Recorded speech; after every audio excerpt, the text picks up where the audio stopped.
Hello there, me again, Josh from Racing to Profit. Hopefully, we might start racing towards some profit again this jump season.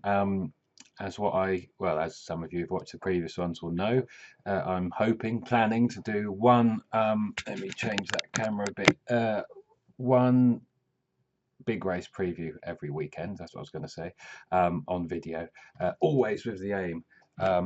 Of trying to make it informative to you and useful, as well as some of my own opinion, but with the idea that you can pause the video, look at various things I'm looking at, and come to your own conclusions if you wish. And if you do come to any of your own conclusions, by all means, post in the relevant, post a comment in the relevant post. It's Friday, 22:12, and I should say 11:40 in the morning. Saturday's post is up. You can see the Silver Trophy trends stats shortlist. There's various pointers, I should say, in the on the blog, as you can probably see in the Chepstow post, including various different things you can flick through. Which is here. There's also a preview of the big race from the Czech Republic as well, which you can take a look at if that's your thing. That's on Sunday. Always entertaining to watch. Yes, there's various trends and stats and different things here that you can flick through and use. Trainer records there. Paul Nicholls, 0 from 17, 4 places in the last 12 renewals. Alan King, you can see there. Various different records, etc. And trainers are creatures of habit, and they may well be targeting the same race again. We shall see. Obviously, this will now be the year that Nicholls has a winner again. But yes, I've applied the stats and trends. They're okay, but there's kind of a long list of 9 various different other pointers, but you can ponder on that if you wish. Jumping over to GG's, and yes, to the Chepstow 357 Silver Trophy Handicap Hurdle. We can see various different things here. I'm going to start, as always, with Instant Expert. Actually, let me just have a look at the ground. There's not much rain around. Looks like Chepstow is going to be good to soft in places. I'm sure some of these in here want it a bit more testing. I don't think they've got any or much more rain forecast, but it's something to keep an eye on. If I can, as you know, if you've watched these before, sort the races by various different things, and yeah, as you may as well have guessed, or if you've been reading the blog, in the last week I have kind of switched nearly all attention and nearly all mental attention, if not all now, to the jumping game. So I can look at hurdles here, I can look at all in non-handicaps. Obviously this is a class 1 because it's a grade 3. I've put class 1 to class 2 just so we can see those that have experience at a decent level in hurdle races. So these are non-handicaps. You can kind of see the class in the middle, those with winning form in hurdle national hunt flat races, class 1 or 2. So Psycho Kalondra, Flash the Steel, last year's winner, £8 above his last, well, £8 above that mark, I think. Notre Paris, interesting. Some of these haven't had many goes in it. T Clippicage, Hometown Boy, just one run. We can flick, so obviously you can pause that. You can see those with kind of big field form as well, and experience. We can flick to handicaps. So this is with those with winning handicap hurdle form, class 1 to 2. Flash the Steel obviously is going to show up well for the been there and done it contingent. You would think this has been the aim again. Maybe he's an okay each way bet. Obviously he's 8. You wouldn't argue that he's unexposed, but kind of older, more exposed horses do win this. I'm not 100% sure if horses have kind of won it more than once before, actually. But you can see there, he ticks all conditions, including the course in handicaps. Non-handicaps, you can see some of those that have course form down here at least.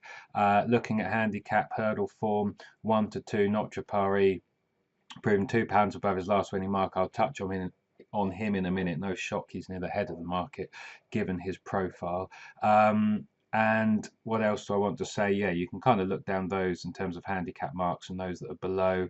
I'm not quite sure how we pronounce Christian Williams' horse here. Trainer change, but he is looking well handicapped or getting. He's probably got plenty of questions here, especially those of you who looked at my Christian Williams kind of fitness stats the other day. They tend to take 3 or 4 runs in a kind of 3-month period to get going. But in any case, for future reference, which these videos are meant to be useful as well, he's £1 below his last winning mark. So we shall see what Christian can do with him. Some of these are kind of above their last winning marks and obviously have to improve and step forward, which some of them are entitled to do given their profiles. If I go on place, so win and place, good through to good to soft handicap hurdles. The distance field size, again, obviously Flash of Steel is going to come up. Not Japari comes up. T Clipper's interesting just because he's got a place at class 2 level. And some of these need to kind of step up on that front. The Evan Williams horse down here also pushed the tempo as well. So you can pause that, feast your eyes on that, note anything down. We've got things with field size as well. To the right, as always, I suppose some of these handicap hurdles, these feature Saturday big field ones, are similar to some of the big flat handicaps in the sense that some of these horses can improve and relish a more consistent tempo, a faster pace where they can settle off, cruise around and then come through. Rather than dawdling necessarily in a small field. And some horses obviously prefer small fields and don't like being surrounded by horses, etc. Pace, always important. Let's have a quick look. Obviously there's no kind of draw or anything else to worry about now. We're moving on to the jumpers. We can see the Williams horse has traditionally led. Whether or not that's going to be the case on first run for him and first run of the season is interesting. I wouldn't have thought they would kind of bomb him out at the front. Nicky Henderson's can be prominent, so can Evan Williams, Psycho, Hobbs, Edmonds, T Clipper. I wouldn't say on paper, at least, this looks like it's going to be overly strongly run. Normally in this kind of field size and these conditions here at Chepstow, you can see that it can pay to be held up mid-division, although we're not talking masses of stats here. This is only kind of an 8-race sample, really. But, you know, it can pay to be a bit more patiently ridden. So maybe some of these will do okay. Murphy's horse seems to have a decent cruising speed. So yeah, we shall see. And obviously it's Chepstow, long straight to get going. A few of these may need the run, so tactics might not be as important, but on paper at least, I'm not sure if you've got something which can hold a position near the front and then has tactical speed, that may be a positive. So there's the Pacemap, which obviously again you can feast your eyes on and note down and do whatever you want. If I look at yeah, pace percentage in the race, that is again various different things there, the average of and if I look at the graphic even, no, the data, that's what I want to look at, you can kind of see, as you know, if you watched these before, a 4 indicates the horse led, a 3 chase leaders prominent, a 2 kind of mid-division bit further back, 1 normally held up or has been held up in said race. Flash of Seal may want them to go fairly quick as an example. So yeah, you can sort by the totals, the average of those scores to get a feel for where the pace may come from. Let's jump over to the race card. I'm going to try desperately to keep this under 15 minutes. The likes of Paul Nicholls, we can look at various different things. He's in form. As you can see there, I touched on his poor record in the race in the last 12 years. I should really, what am I jumping over to here? I will jump over to trainer records for 22 years and a bit. So yes, you can see some of the stats there. Yarder in form in any case. Saint Sonnet, I have my one jump ahead from Mark Howard. I have Paul Ferguson's Jumpers to Follow. 2 very good books. I'm not into kind of jumpers to follow in the sense of me adding reams and reams of notes, especially novice hurdlers and bumpers. That's not really for me. But there's lots of snippets, especially with horses running in races like this, Unexposed and others. Saint Sonnet is one. Apparently the aim, the target, is the Bet Victor Gold Cup. Whether or not that means he is aimed, is going to be tuned up fully for this, or this is a prep for that race, we shall see. I don't know. Likes of Sir Psycho, second run in a handicap. So yeah, there's various things we can look at there. Yeah, with these symbols you can see the trainer form. You know, 1430 indicates the trainer's been going well in the last 14 and 30 days. The C1 and C5 indicate the trainer or the jockey has a good record at the course, so you can, look at various different things on that score. We've got the report angles here, highlights different things. Jockey stats last 14, as you can see, Sean Byrne in pretty good form. That might be worth noting. Calondra, trainer stats at the course in the last year, etc., so on and so forth. What else is there down here? T Clipper, Tom Lacey, 11 from 39, 16 places, plus 60 with Chepstow runners in the last year. Sorry, 5 years. That is, I would suggest, worth noting. Whether or not for this particular race or in the future, who knows, but this seems to be a track he likes to target and run some of his horses at. What have we got here? There's a trainer change. I'm just trying to look down. Christian Williams, first start for him, only 1 from 39, and various other different bits there. So there's loads of information here you can obviously compute, look through, and kind of absorb. Well, I've flicked through here that you can pause on the video. Obviously in GG's, if you want to give the trial a go or get access to the free tools, the usual links below this video. Last time out winner, Colin Tizard, does well with those. That's something to worth noting more generally also. So various different things there. You can obviously look through the race and different bits. What I want to do quickly is I tick around to 12 minutes. The trainer record, this is for the last 20 odd 2 years. You can kind of see the different things there. I should just touch on Nichols in the sense that he's 2 from 28, 6 places. So obviously 0 from 17 in the last 12 years, but he didn't do too badly in the odd 10 years before that. So I wouldn't necessarily use those stats to be put off one of his if you fancy their chances. Colin Tizard, 0 from 14, 3 places. Arguably some work to do there with his. So yes, I should just look at, I'm just trying to see if Tom Lacey's had a runner in this. I don't think he has. The other thing I can do with, sorry, I'm jumping over to horse race base, is you can do various different things if you're a horse race base user. I can put all of the horses, where are they, into the system building software. There they are. So I can transfer all the horses into this race. Now, let's just look at the unexposed ones. So let's, for the sake of argument, look for those for let's say 0 to 3 runs in handicap hurdles. Let's do 0 to 1 wins in handicap hurdles, which is down here. And let's just go now and see which of these runners in this race hit that. Arguably, these horses in front of you could be argued are unexposed in handicap hurdles, and in theory should be well handicapped at some point. There should be more to come, more development. Not Chapari, T Clipper, both the West of Psycho, Saint Sonnet, Fixed Sun, Sam Thomas's horse, Hometown Boy, and the Williams horse. So it's not to say these horses are going to do well in this particular handicap hurdle, but in the future these ones are unexposed and might be worth keeping an eye on, I suppose. What else have we got? I can look at ratings, which I always like to do for you within Horse Race Base, because these can be a useful guide, focusing on some of those. Now, they do traditionally look at those kind of been there and done it.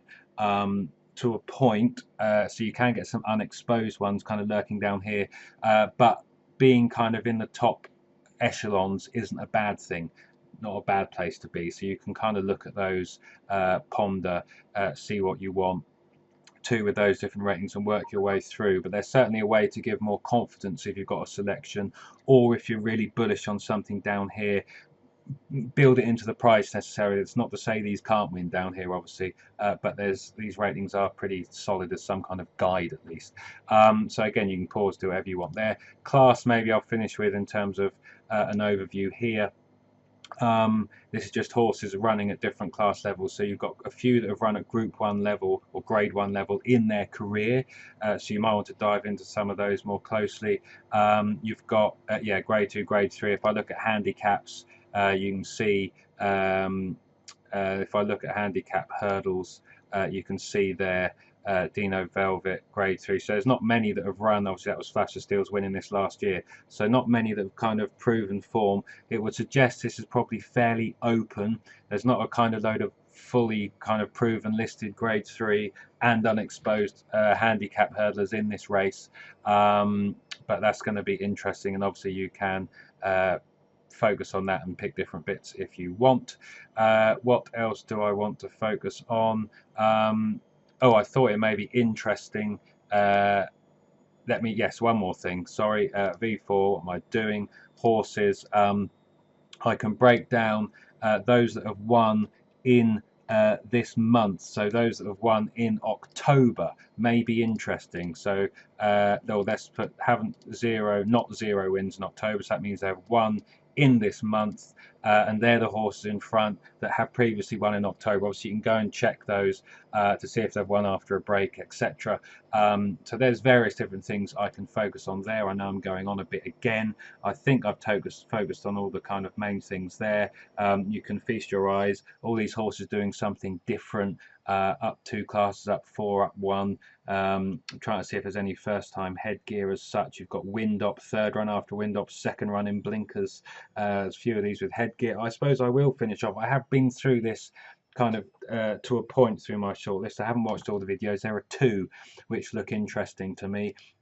T Clipper is mentioned both by Johnny Burke in Paul's book, one of the 10 horses he pulls out from all of those he could have done. He's excited about going over fences, I should add.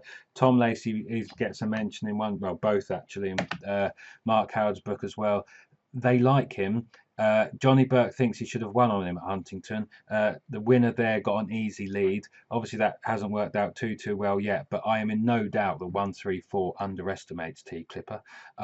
Whether or not he's good enough to here today, he wants decent ground, which is going to get. Lacey's are going well enough for me enough for placing. He won on his season, well, his first career start under rules, having won a point at Lark Hill, I think.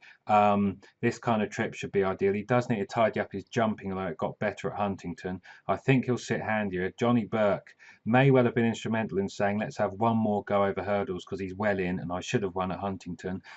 This isn't a kind of deep silver trophy, I don't think. Necessarily or ultra competitive, and something's going to just blow this field away necessarily, but I could be wrong. The fact Flash the Steel is near the top of the market as an 8-year-old may be some indication of that. So yeah, I'm in no doubt he's well handicapped off 134. I think he might run a big race in this, which you'll see 10 to 1 might be fair. And then I think their plan is to go chasing, but the fact they're running him in hurdles rather than going straight in novice chases, to me, I'm viewing as a positive in the sense they could have prepped in any number of races, but they must think this mark is workable. And with Lacey's course form here as well, his winning fresh, there is more to come from him. Without a doubt, whether it's this race, whether it's over fences, he is one for your notebook. The same with Ollie Murphy at JP McManus horse in a handicap. What is the plan? Is this the plan? I mean, he won, he hacked up there. Barry Garrett, he could have won that by about 10 lengths going away. He was going to run at least a decent second in the Lanzarote, so at least that's form in a decent handicap hurdle, which has worked out okay. It's certainly no worse form than what plenty of these have achieved over timber. He was going to be at least second. He was staying on. What else have we got? I mean, he won that Aintree Class 2 handicap hurdle comfortably enough, though maybe it wasn't the deepest. But this horse also, in my mind, is very unexposed, and 135 underestimates him. The plan apparently with him is to go chasing also. So whether or not, again, they've viewed this mark as very workable, let's have a go. Let's win this big pot before we go, or decent pot before we go novice chasing. He's clearly a talented horse, and he is one that I would keep on side also. I've looked through those. Of the 2, some of the Nichols ones, so Psycho's interesting with Brian Carver's 5, just because he's unexposed in handicap hurdles, but is he open to attack with something for a bit more in hand from this weight and this lofty mark? But the claim will help. So maybe he's interesting as well. Lightly Squeezed returned on the flat last time, so at least he's fit. He was still ahead when he fell in the Betfair hurdle. That's interesting form, and the fact he's fit. Sean Bowen's in form and rides this place well. He was entered at Newmarket on Saturday also, so I'm not quite sure which one he's going to be declared for.